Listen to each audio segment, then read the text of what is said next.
नमस्कार दोस्तों, स्वागत है आप लोगों का हमारे इस YouTube चैनल पर। आइए नए उत्साह और उमंग के साथ आपको नए लेसन नंबर 5 समांतर श्रेणी जिसे अर्थमेटिक प्रोग्रेशन कहा जाता है उसके बारे में विस्तार से चर्चा करेंगे और जीरो लेवल से उठाने का प्रयास करेंगे। आप लोग समझने का प्रयास कीजिए। अगर कहें समांतर श्रेणी तो आपको जो है चीज़ें समझ में आ रही होंगी जो हिंदी मीडियम से हैं, जो जिन्हें हिंदी का ज्ञान होगा। समांतर अगर इन्हें दो अलग शब्दों में करें तो क्या हो जाएगा? समान अंतर।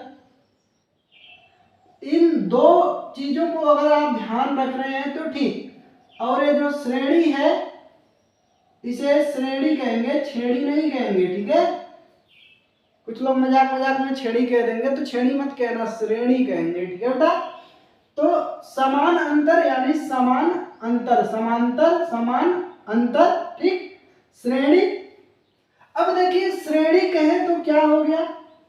श्रेणी यानी कोई ऐसी श्रेणी है, जैसे मान लीजिए क्या है, 1 2 3 4 5, इसको हम क्या कह सकते हैं? श्रेणी कह सकते हैं। अब श्रेणी कह सकते हैं, श्रेणी अंग्रेजी से, अब इसको समझो, श्रेणी को प्रोग्रेशन, प्रोग्रेस कर रही है, प्रोग्रेस मतलब उन्नत। अब देखो दो चीजों को मिलाओ यहां से, देखो क्या है? समान अंतर, समांतर ले लो। श्रेणी नहीं समझ में आ रहा तो प्रोग्रेशन ले लो। प्रोग्रेशन माने क्या होता है? उन्नति होता है, यानी कदम कदम बढ़ाए जाओ। यानी समान अंतर यानी ऐसी श्रेणी, ठीक है, जिसमें समान अंतर हो। अब समान अंतर कैसे है? जैसे देखिए समान अंतर आप कैसे पता करेंगे? 1 2 3 4 5 ऐसे ऐसे करते हुए अनंत तक मान लो जा रही है ये सीरीज हमारी। तो अंतर ये कह रहा है समान अंतर होना चाहिए। कैसे पता करोगे समान अंतर? सेकेंड टर्म में से फर्स्ट टर्म घटा दोगे, यानी कोई भी एक टर्म पकड़ोगे और उसके पहले वाले टर्म को घटाने पर अंतर जो आएगा समान आएगा। कैसे? चेक कीजिए, देखिए 2 - 1 अंतर क्या आएगा? 2 - 1 1 आएगा। इसमें से इसको घटाइए, अंतर क्या आएगा बेटा? 3 - 2 यानी 1 आएगा।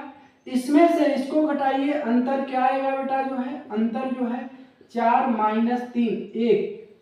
अभी बेटा तुम्हारे टॉपिक पे नहीं चलते, तुम्हारे किताब पे नहीं चलते हैं, ये चीजें तुम्हारे लिए नई नई हैं। अगर इसे आप सीखने का प्रयास करोगे तो जब क्लास 12 में जाओगे तो ये बहुत विस्तृत रूप में मिलेगा आपको। तो यहाँ से चीजें आप समझे रहोगे।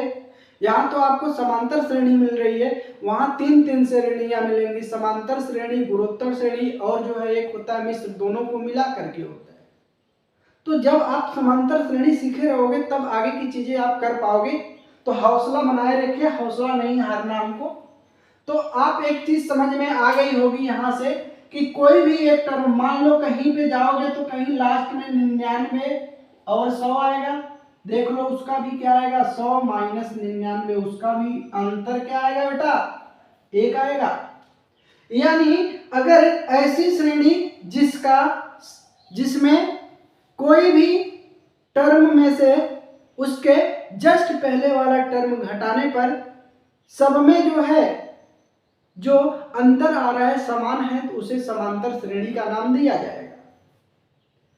जैसे समांतर श्रेणी जैसे क्या है? मान लो अगर तुम देखो, तुम्हारे घर में, ठीक है, अब तो नए नए जमाने आ गए हैं, फिर भी देखिएगा तो हम लोग देहात क्षेत्र से आते हैं तो हमारे घर में जो है बांस की सीढ़ी बनी होती है, ठीक है। बांस की सीढ़ी बनी होती है तो कैसे होती है? 2 ठो लट्ठे ऐसे लगा दिया जाता है लंबा लंबा, बीच में काट काट के छोटा छोटा टुकड़ा ऐसे लगा दिया जाता है, ठीक। अब देखिए छोटा छोटा टुकड़ा लगा दिया जाता है ऐसे कुछ करके। तो यहां समझने का प्रयास करते हैं। अगर मान लीजिए ये टोटल हमारा जो है कुछ होगा, ठीक है, मान लीजिए हमारा जो छत पे चढ़ने के लिए सीढ़ी बनाई गई है इसकी कुछ हाइट होगी, मुझे नहीं पता है, लेकिन मान ले रहे हैं कि मान लीजिए ये जो फर्श पे पड़ा है, ठीक, जो एरिया हमारा फर्श पे पड़ा है, ठीक। अब इसका और पहले डंडे के बीच का गैप कुछ मान लीजिए 5 सेंटीमीटर का है। तो अगर ये 5 सेंटीमीटर का है तो बराबर बराबर की अगर सीढ़ियां हम बना रहे हैं तो ये भी 5 सेंटीमीटर का होगा, ये भी 5 सेंटीमीटर का होगा, ये भी 5 सेंटीमीटर का होगा, यानी सब जो है 5 सेंटीमीटर के होंगे। तो देखते जाइए क्या होता है, यहां से यहां तक 5 सेंटीमीटर, यहां से यहां तक क्या हो जाएगा 10 सेंटीमीटर, यहां से यहां तक क्या हो जाएगा 15 सेंटीमीटर, अगेन यहां से यहां तक क्या हो जाएगा 20 सेंटीमीटर, यहां से यहां तक क्या हो जाएगा 25 सेंटीमीटर, यहां से यहां क्या हो जाएगा 30 सेंटीमीटर, यहां से यहां क्या हो जाएगा 35 सेंटीमीटर, यहां से यहां क्या हो जाएगा 40 सेंटीमीटर, और यहां से यहां तक क्या हो जाएगा बेटा 45 सेंटीमीटर हो जाएगा। तो अगर इसको तुम जो है अर्थमेटिक प्रोग्रेशन, ठीक है, बार बार समांतर श्रेणी नहीं कहेंगे, शॉर्ट में एपी कहेंगे, समझ लेना। ए मतलब अर्थमेटिक, पी मतलब प्रोग्रेशन होता है। अब देखिए हमारा जो अर्थमेटिक बन रहा है, अब इसे अर्थमेटिक कहेंगे कि नहीं कहेंगे, अभी हम चेक करते हैं, ठीक है। पहले लिखते हैं जो हमारी सीरीज बन रही है, वो सीरीज हमारी क्या बन रही है, सीरीज बन रही है 5, 10, 15, 20, 25, 30, 35, 40, 45, ठीक, इस तरीके से हमारी सीरीज बन रही है। किसी को और लंबी सीढ़ी बनानी है, ये सीरीज आगे बढ़ती जाएगी। कोई कहेगा नहीं हम 5 सेंटीमीटर का नहीं बनाएंगे, हम इसको जो है 10 सेंटीमीटर का बनाएंगे। तो बनाओ बेटा 10 सेंटीमीटर, तो 10, यहाँ तक 20 होगा, यहाँ तक 30 होगा, यहाँ तक 40 होगा। तो जो ये टर्म है वो हमारा 10, 20, 30, 40, 50, 60, 70, 80, 90 इस तरीके से चलता जाएगा। कोई कहेगा नहीं हम 10 का नहीं बनाएंगे, किसी और नंबर का बनाएंगे।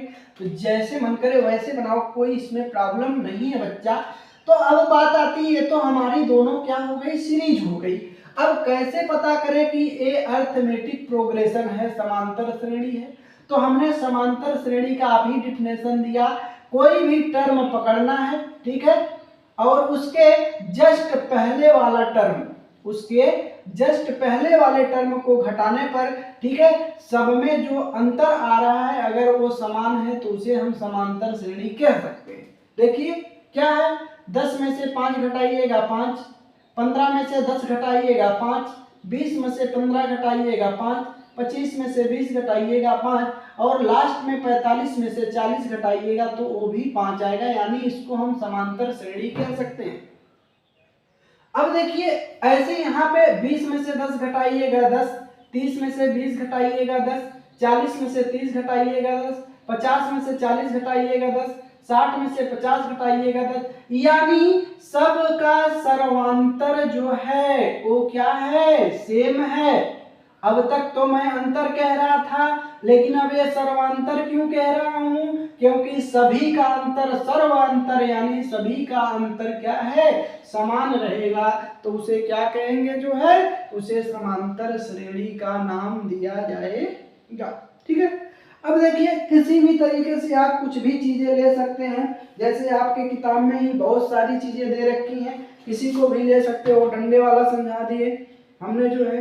अब यहाँ पे जो है मान लीजिए कोई कह रहा है कि शकीला अपनी पुत्री की गुल्लक में 100 तब डालती है जब वह 1 वर्ष की हो जाती है, प्रत्येक वर्ष 50 की वृद्धि करती है। अब देखिए एक कोई लड़की है, ठीक, वो पैसे जुटाती है। अब पैसे कैसे कैसे जुटाती है उसको बताते हैं। पैसे बेटा वो इस तरीके से जुटाती है कि जब वो जन्म लेने के 1 साल बाद जो है वो मान लो 100 रुपए डालती है, एक फिक्स अमाउंट मान लीजिए, वो गुल्लक खरीदती है। अब पेटीएम, गूगल पे, डॉट डॉट सारी चीजें हो गई हैं। पहले तो अपना प्यारा सा गुल्लक होता था, उसी में पैसे जुटाते थे हम लोग, ठीक है। अब तो मोदी जी अभियान चला दिए हैं, सबका खाता होना चाहिए, तो ये हमारी एपी हो गई, ठीक है। कोई बिटिया है, ठीक, अब वो किसी की बिटिया हो सकती है, तुम लोगों में से भी कोई हो सकती है, ये बिटिया भी हो सकता है, ये बेटवा भी हो सकता है, ठीक है, बेटवा पुत्रा। अब देखो क्या हो जाएगा, वो क्या करता है, दोनों को मान लीजिए ये जब जन्म लेता है, जन्म के 1 साल बाद, 1 साल बाद बेटा ये क्या करता है जो है, ये पहले साल यानी जिसे तुम बर्थडे कहते हो, ये पहले बर्थडे पर अपने गुल्लक में क्या करता है, ये 100 रुपए डालता है। ये कौन सा बर्थडे था उसका, फर्स्ट वाला बर्थडे था, यानी जन्म लेने के 1 साल बाद वो 100 रुपए गुल्लक में डालता है। हर जन्मदिन पर वो 50 रुपए वृद्धि करता है। अब देखिए ये सेकेंड बर्थडे पर क्या कर रहा है, ये 100 डाला था, अब यहाँ 150 डाल रहा है, ठीक है, यही चीजें कह रहा है, 50 की वृद्धि करता है, यही चीजें कह रहा है, ठीक है। थर्ड बर्थडे पर क्या कह रहा है, थर्ड बर्थडे पर कह रहा है अपने गुल्लक में फिर 50 की वृद्धि कर रहा है, यानी 200। फोर्थ बर्थडे पर क्या कर रहा है जो है, ये फिर 50 की वृद्धि कर रहा है, यानी हर बर्थडे पर वो क्या कर रहा है, हर बर्थडे पर जो है पैसे बढ़ाते जा रहा है, पहले 100 किया, फिर 150 किया, फिर 200 किया, फिर 250 किया, फिर 300 किया, इस तरीके से 50-50 बढ़ाता जा रहा है। तो ये बताइए, आप कमेंट करके बताइए, क्या ये जो है, ये हमारा जो है एपी यानी समांतर श्रेणी है कि नहीं। अब समांतर श्रेणी है कि नहीं, इसके लिए हमने बताया था कि जो डिफरेंस होता है डी, जिसे हिंदी में सार्वंतर कहते हैं, वो सबका बराबर होना चाहिए। तो अब क्या आएगा, इसको निकालने के लिए, इसको मान लो D1 कह रहे हैं, तो D1 के लिए क्या हो जाएगा, अब देखिए क्या क्या कहते हैं, पहले टर्म को, अब ये जो पद है, ठीक है, ये सब क्या है, ये पद है, पद को अंग्रेजी में क्या कहते हैं, टर्म कहते हैं, ठीक, ये नोट कर लीजिए पॉइंट, पद को टर्म कहते हैं। तो ये क्या हो गया, T1 पहला टर्म, T2 दूसरा टर्म, T3 यानी तीसरा टर्म, T4 चौथा टर्म, ऐसे ऐसे करते जाइएगा, तो मान लीजिए n टर्म है, तो ये क्या हो जाएगा, nवां टर्म हो जाएगा। ऐसे ही सर्वांतर जो है, अगर T2 में से T1 निकालिएगा तो पहला सर्वांतर T2 माइनस T1, D2 क्या आएगा, T3 माइनस T2, D3 क्या आएगा, T4 माइनस T3, ऐसे ऐसे जो Dn आएगा वो Tn माइनस 1। अब यहाँ कंफ्यूज मत होना बच्चा कि ये n-1 कहाँ से आया, तो ध्यान देना, लास्ट वाला Tn, अगर लास्ट वाला जो है 100 है तो उसके पहले 99 होगा ना, अगर लास्ट वाला कह रहा हूं n है तो उसके पहले क्या होगा, 1 घटाने पर आएगा। अगर क्या होगा, D1 D2 D3 और ये क्या है Dn, सब क्या होंगे, बराबर होंगे, सबका मान बराबर होगा, तो इसको हम क्या कहेंगे, अरिथमेटिक प्रोग्रेशन कहेंगे। चीजें आप समझ रहे होंगे, चीजें आपको समझ में आ रही होंगी। चलिए आगे बढ़ते हैं।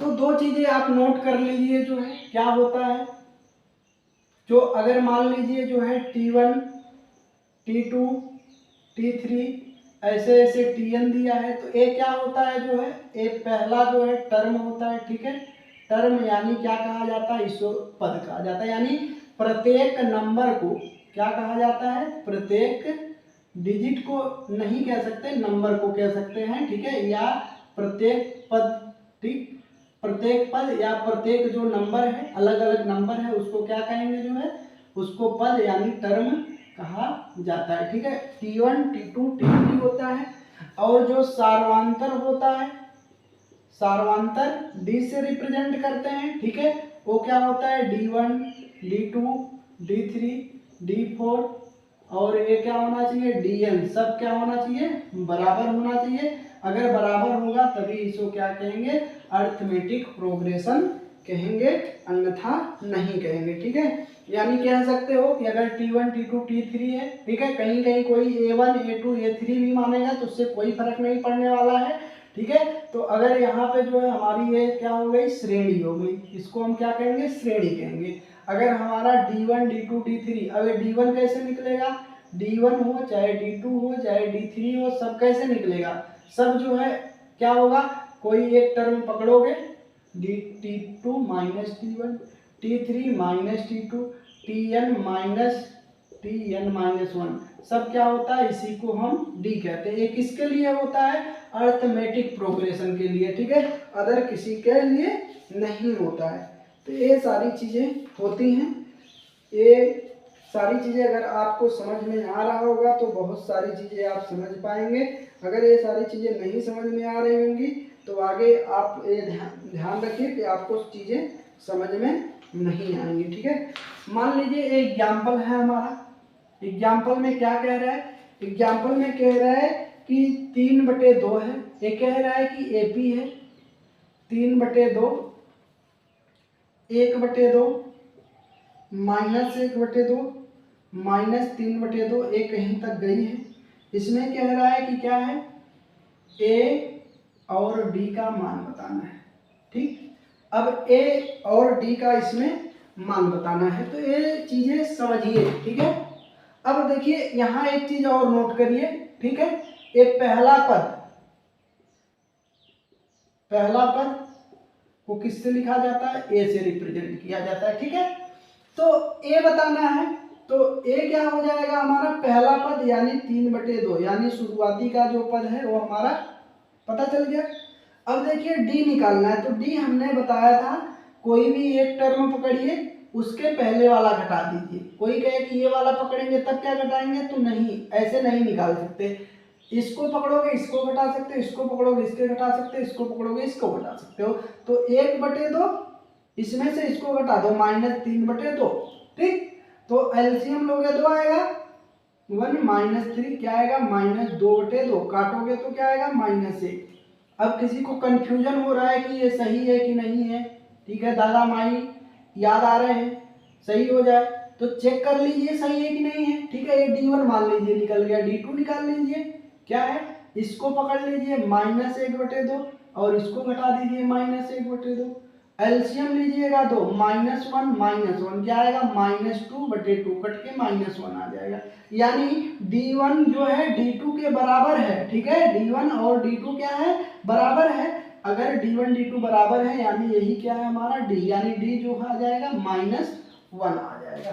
तो कंफ्यूजन नहीं होनी चाहिए, ये सारी चीजें आपको क्लियर होना चाहिए कि क्या कैसे कहाँ पे निकाला जाता है। चलिए अगले एग्जाम्पल पे चलते हैं। दूसरा एग्जाम्पल है, कह रहा है कई ठो क्वेश्चन दिया है, कह रहा है कि कौन कौन से AP नहीं है, कौन, ठीक है, कह रहा है कि संख्याओं को निम्नलिखित सूचियों में से कौन कौन से AP नहीं है, यदि इनसे कोई AP है तो उसके अगले पद ज्ञात कीजिए। ठीक है, इसमें अगले एग्जाम्पल में जो है कह रहा है, एग्जाम्पल 2 में कह रहा है कि AP कौन कौन से हैं। ठीक, चेक करो, अगर AP है तो उसके 2 ठो टर्म और निकालिए, एक झंझट और आ गई। तो चलिए पहला क्वेश्चन दे रखा है 4, 10, 16, 22। अब देखिए पहले पता कीजिए AP है कि नहीं है। ठीक है, तो AP निकालना है खाली। ठीक है, तो हमको क्या करना होगा, D1 निकालना, D1 इसमें से इसको घटाएंगे, 10 - 4 6, D2 16 - 10 यानी क्या आएगा 6, इसमें से इसको D3 यानी 22 - 16 यानी ये भी क्या आएगा 6 लिखोगे। अतः D1 बराबर D2 बराबर D3 बराबर 6, अतः ये क्या होगा, AP है। अब कह रहा है अगर AP है तो उसके अगले 2 पद निकालिए। अब अगला पद, यहां देखिए नई बातें सीखने को मिल रही हैं। अगला पद कैसे निकालते हैं, जो अगला पद होता है वो कैसे निकालते हैं, तो जो सर्वांतर आता है, ठीक, जो सर्वांतर आता है लास्ट वाले पद में जोड़ते जाते हैं। तो 22 प्लस क्या है 1 2 3 4, यानी अगर इसको T1 कहें, इसको T2 कहें, इसको T3 कहें, इसको T4, तो दो पद और निकालना है, यानी T5 T6 निकालना है। तो T5 क्या हो जाएगा 22 प्लस 6, 22 6 28। T6 निकालना है, क्या हो जाएगा, जो टर्म आएगा, अब 22 आया तो 22 के बाद क्या होगा 28, 28 में 6 जोड़ोगे, 28 प्लस 6 क्या हो जाएगा 34 हो जाएगा। यानी अब हमारी जो एपी नई वाली बनेगी वो 4 10 16 22 28 34, ऐसे ऐसे कोई कहे नहीं T7 बताओ, तो T7 भी निकाल सकते हो। 34 में 6 जोड़ दो, 34 6 कितना हो जाएगा, 34 6 40 हो जाएगा। तो इस तरीके से आप चीजें निकाल सकते हैं, उसमें दिक्कत नहीं होनी चाहिए। सेकंड, इसी का सेकंड वाला एग्जांपल देख लेते हैं। उसमें क्या है, उसमें है 1 -1 -3 -5 है। तो क्या होगा, D1 निकालना है अगर, तो -1 ये वाला टर्म पकड़ोगे, इसके वाले वाला घटाओगे -2। D2 क्या है -3 -8 -1। ध्यान रखिए अगर डबल माइनस है तो कोष्टक लगा के, नहीं तो गलत। -3 प्लस 1 क्या आएगा -2। D3 निकालोगे तो -5 -8 -3, तो -5 प्लस 3 क्या आएगा -2। अब देख रहे हो यहाँ भी D1 बराबर D2 बराबर D3 सब बराबर है। अगर बराबर है तो AP होगा, अगर AP है तो और टर्म निकालना है। T1 दिया है, T2 दिया है, T3 दिया है, T4 दिया है, T5 निकालना है आपको, T6 निकालना है। तो T5 के लिए -5, ठीक, क्या है जो D हमारा है -2 है, तो क्या हो जाएगा -5 -2 -7। अगला टर्म क्या होगा -7 -2 -9, यानी जो नई वाली एपी बनेगी 1 -1 -3 -5 -7 -9, ये हमारी नई वाली बेटा एपी हो जाएगी। ठीक है, तो इस तरीके से आप क्या कर सकते हो, एग्जाम्पल 3rd से 4th ये निकाल सकते हो।